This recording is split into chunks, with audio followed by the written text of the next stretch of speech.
Guerre des gangs, tueur à gages de 14 ans et victime innocente. Vendredi 4 octobre, Marseille est frappé par un acte de violence incompréhensible.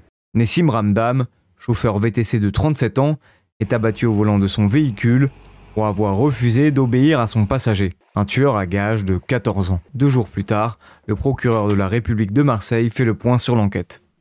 Donc chronologiquement, les faits sont les suivants. D'abord, ils s'inscrivent dans un contexte qui est celui du conflit actuel opposant dans le 3e arrondissement de Marseille, on va dire au sens large la DZ Mafia, et le clan dit des Blacks de la cité Félix Piat, notamment pour la prise de contrôle du point de deal de la cité du Moulin de Mai.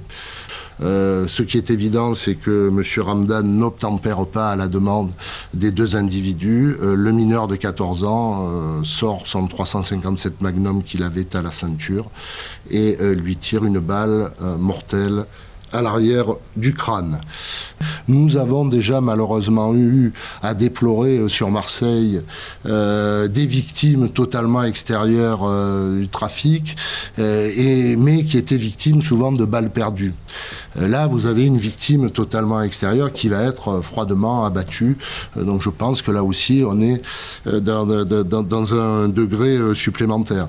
L'année dernière, nous avions des tirs sur des points de deal, on tuait des petites mains du trafic. Ça n'avait pas beaucoup de sens déjà, mais on pouvait toujours chercher à dire j'intimide, j'essaie de prendre le contrôle du territoire et j'élimine les soldats adverses. Là, l'intérêt nous paraît encore plus limité. Une perte totale de repères qui va faire que des jeunes garçons vont répondre à des annonces, non pas pour aller faire les vendages ou même pour vendre de la résine de cannabis sur un point de deal, mais pour aller ôter la vie d'autrui sans aucun remords, sans aucune réflexion, avec un rôle des réseaux sociaux là aussi qui commence un petit peu à nous questionner.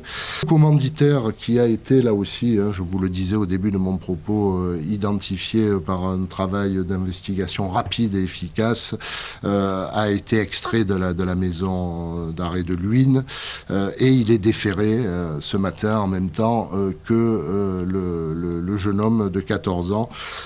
C'est un détenu qui est connu des services. Il a, malgré son jeune âge, une quinzaine de condamnations. Et il est actuellement en détention provisoire à Marseille pour des infractions à la législation sur les stupéfiants et une association de malfaiteurs.